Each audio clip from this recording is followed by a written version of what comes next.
Goeiedag almal. Ek is Manie van Bloemfontein. Dis vandag Donderdag, die 5de Februarie 2026. Ons doen die nuus in kollig en ons hoofopskrif vir vandag sê: geslagsgeweld, nog 'n vrou van Bishop Lywes doodgesteek. Dis hooftrekke vir vandag. Matlanga kommissie nog name bygevoeg. Geslagsgeweld, nog 'n vrou in Bishop Lywes doodgesteek. Rusland en China versterk hulle bande. Suid-Afrika verloor in opwarmingswedstryd teen Indië. Nuwe paneel aangestel om 'n afrigter vir Nieu-Seeland se rugby te kies. Suid-Afrikaanse Blitsbokke moet beter die naweek speel in Perth in Australië. 'n Man van Bonteheuwel wat na beweer lank in 'n onstuimige verhouding met sy vrou was, het hom aan die polisie oorgegee nadat hy haar glo Dinsdag vermoor en toe weggevlug het. Die oorledene is as Sherina Birch geïdentifiseer. Die polisie in Bishop Lywes ondersoek 'n moordsaak na die voorval Dinsdag om 15:15 by 'n perseel in Assagailaan, Bonteheuwel. Volgens 'n polisiewoordvoerder is 'n vrou doodgesteek. Die slagoffer het steekwonde aan haar kop en aan die agterkant van haar skouer opgedoen en is by haar aankoms by 'n plaaslike hospitaal doodverklaar. Die motief vir die voorval moet nog vasgestel word. Geslagsgeweld het geen plek in ons samelewing nie. Dit sal nooit normaliseer, verskoon of geduld word in ons gemeenskap, as gesê. Sy was teenwoordig, toegewyd en diep passievol oor haar gemeenskap. Geregtigheid moet ferm, vinnig en toegeeflik wees. Die koerant het na die familie uitgereik wat teen druktyd nog nie op navraag en om kommentaar gereageer het nie. Die verdagte sal na verwagting vandag in die Landdroshof in Bishop Lywes verskyn. Die polisie doen 'n beroep op enige iemand met inligting oor hierdie voorval om die stopmisdaadnommer by 08600 10 te skakel.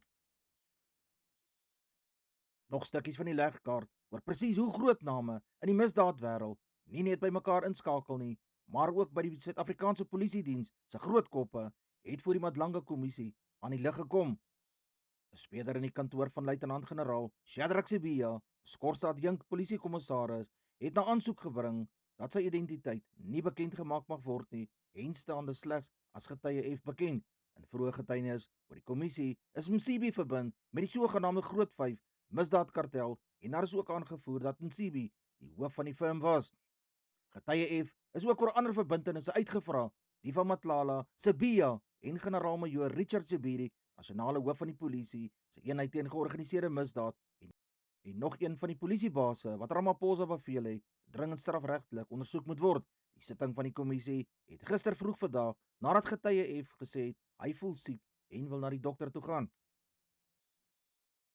President Xi Jinping van China en sy Russiese amptgenoot Vladimir Putin het hulle wederwysige verhouding as 'n belangrike stabiliserende faktor bestempel in 'n tyd van toenemende wêreldwye onstuimigheid. Die twee lande sal voortgaan om hulle bande te versterk, het die leiers gister in 'n video-oproep gesê. China en Rusland het kort voordat Putin op 24 Februarie 2022 troepe na Oekraïne gestuur het, 'n strategiese vennootskap sonder perke aangekondig. Xi en Putin het die vorige keer in Beijing met mekaar vergader tydens 'n groot militêre parade in September waar Noord-Korea se leier Kim Jong-un ook teenwoordig was. Oekraïne en Europese lande beskuldig Xi al geruime tyd daarvan dat hy Rusland direk militêr ondersteun in hierdie oorlog. Senior diplomate van China en Rusland het Dinsdag in Beijing vergader om die wêreld se veiligheid en ander kwessies te bespreek.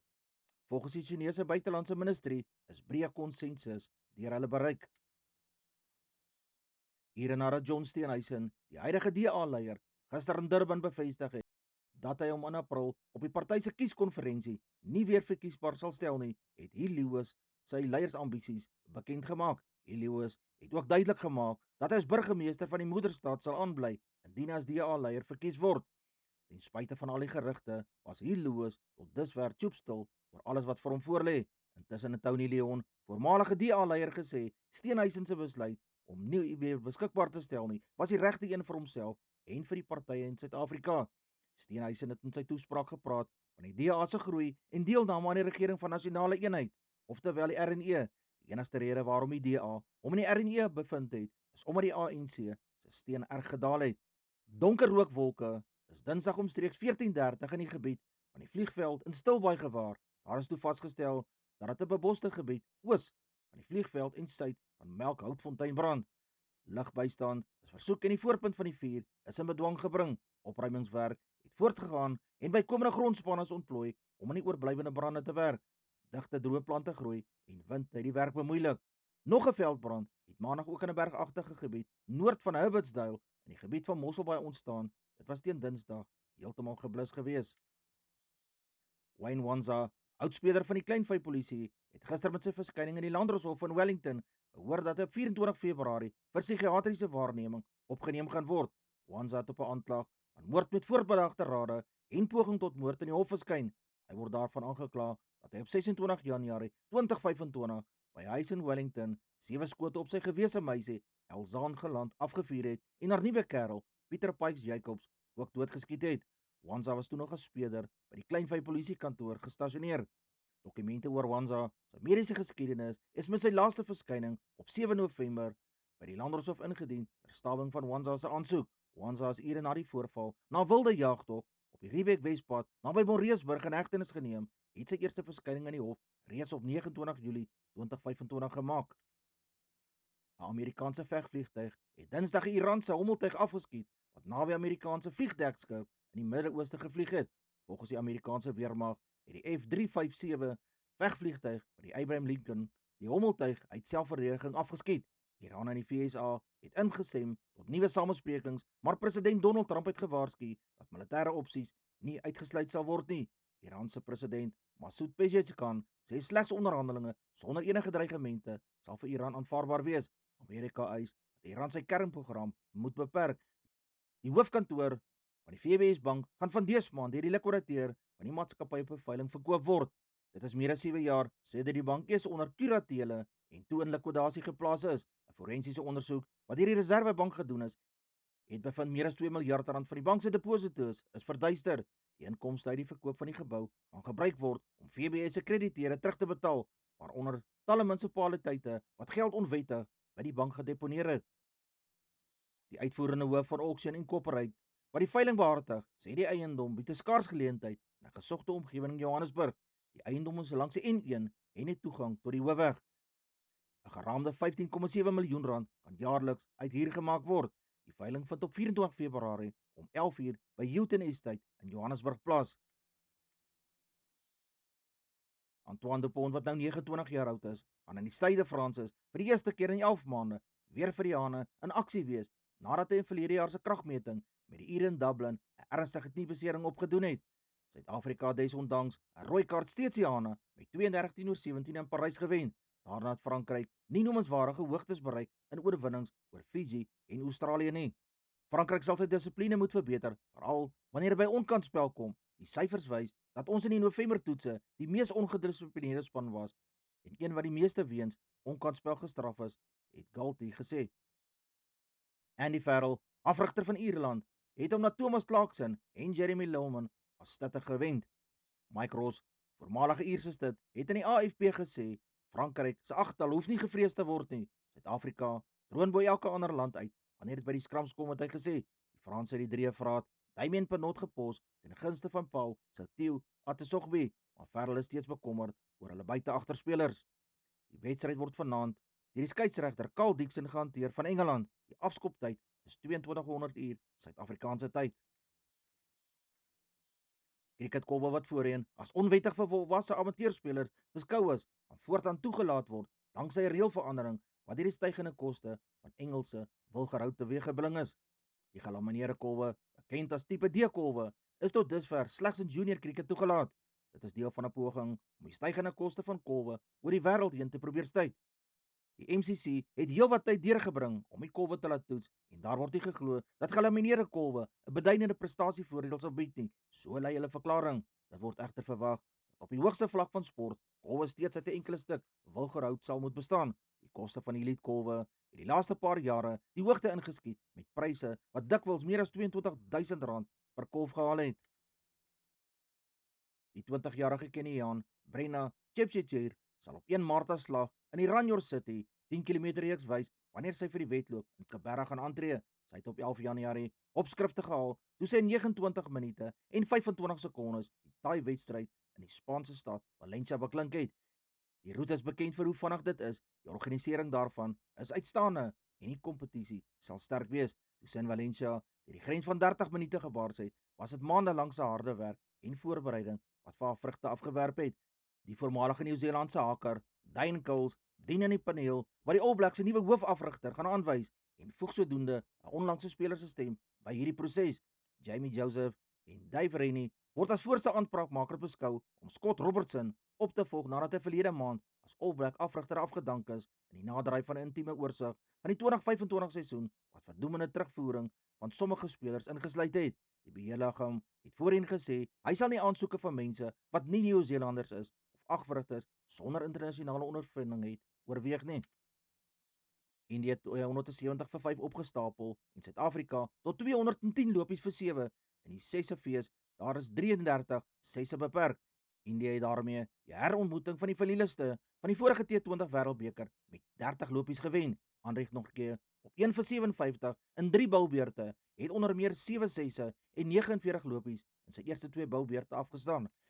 Kishan van Indië het 53 nie uit nie van 20 balle wat insluit 2 viere en 7 groot 6se, het sy 50-tal met 20 balle in die 6de beurt behaal en daarna uitgetree om nog covers die kans te kan gee. Die tuisspan het 135 vir 1 na 10 boubeurte gehad. Marco Jansen 1 vir 18 het Tilak Warma wat 45 aangeteken het van 19 balle in dieselfde boubeurt om sy bene gebou. Jara wat 30 aangeteken het van 16 balle kort daarna van Kwena Mapaka op 1 vir 19 sy bouwerk op middebaan gevang. Hoewel Lungingidi 0 vir 23 nie 'n paaltjie gekry het nie, het hy met sy stadiger afwisselings waarin hy net 3 lopies in die 17de beurt afgestaan het gewys hy kan daarmee 'n faktor in die toernooi wees. Hayden Markram het 38 aangeteken van 19 balle en Ryan Rickelton het 44 lopies geslaan van 21 balle. Het Suid-Afrikaanse jagtog 'n stewige kragspel van 66 vir 1 paaltjie besorg nadat George Linde op 0 uit is in die eerste beurt. Met die stryd so te sê gewonne, het Jason Smith 35 aangeteken van 23 balle. Tristan Saab is nie uit op 45 van net 21 balle en Jansen het 31 aangeteken van 16 balle met 'n paar groot houe die totaal verby 200 gekry. Suid-Afrika begin sy T20 Wêreldbeker veldtog maandag in Ahmedabad teen Kanada. Blitsbokke se groepwedstryde op HBF Park teen Spanje, Argentinië en Fiji. Die afgelope naweek in Singapore het hulle vierde geëindig wat glad nie aan die standaarde voldoen wat Ryan Oosthuizen en sy spanmaats van die nasionale suiwerspan aan hulle self gestel het nie. Sedert die Blitsbokke maandag in Wes-Australië geland het, het hulle gefokus op 'n deeglike hersiening van hulle spel verlede naweek. Vir Oosthuizen was dit positief nadat hulle gesprekke en videosessies die probleemgebiede kon identifiseer het. Almal het besef dat ons teen onsself gespeel het en is ongelukkig daaroor. Vingers word nie gewys nie en ons het almal verantwoordelikheid aanvaar vir dit. Dis 'n goeie teken vir hierdie groep. Jy doen ervaring op wanneer jy uit 'n fout leer, het hy aan die media gesê. Advertensie van Netwerk 24, teken in en kry verskeie tydskrifte en koerante. Advertensie van Bloemkeel for you. Jy kan vir Dian of Susan by 082 390 339 kontak. Hulle sê jou voertuig se registrasie namens jou behartig. Ons weerberig vir die streek lyk so: Messina 2033, Polokwane 1430, Lephalale 1834, Mbombela 1531, Mahikeng 2036, Pretoria 1734, Johannesburg 1935, Ermelo 1132, Galagadi 2538, Gaborone 2135, Richards Bay 1940, Pietermaritzburg 1837, Durban 2132, Port St Johns 2133, Pongola 1736, Maputo 2134, Bethlehem 1733, Bloemfontein 1935, Allewal Noord 1934, Welkom 2335, Vryburg 2036, Kimberley 2135, Appington 2338, Prieska 2236, Springbok 1929, Karasburg 2032, Keetmanshoop 2135, Mariental 2336, Alexanderbaai 1826, Brandvlei 1931, Loederitsbaai 1930, Vredendal 1830, Kaapstad 2028, Sutherland 1627, George 2033, Jeffreys Bay 2128, Tabarra 2129, Graaff-Reinet 1831, Kaapogillas 1926, De Aar 1934, Molteno 1331, Beaufort Wes 2034, Oos-London 24 en 34 grade Celsius in die middag. Die markte vir die dag. Die rand verhandel teen R16.07 teenoor die Amerikaanse dollar. Die Australiese dollar is R11.25. Die euro verhandel teen R18.97. Die pond verhandel teen R21.95. 'n yen kos 10 sent. Platinum per fyn ons is $2,223. Palladium per fyn ons is $1,766. Silwer per fyn ons is $86.51 Amerikaanse sent. Goud per fyn ons is $4,930. Brent olie per vat is $67.33. Gedagte vir die dag. Donderdag gedagte. Ek hoop jy besef, elke dag is 'n nuwe begin vir jou, dat elke sonsopkoms 'n nuwe hoofstuk in jou lewe is wat geskryf moet word. Dis al vir vandag. Onthou om te like, jy met jou vriende en jou vriendinne en onthou om te subscribe op my kanaal. 'n Aangename dag en naweek word vir almal toegewens.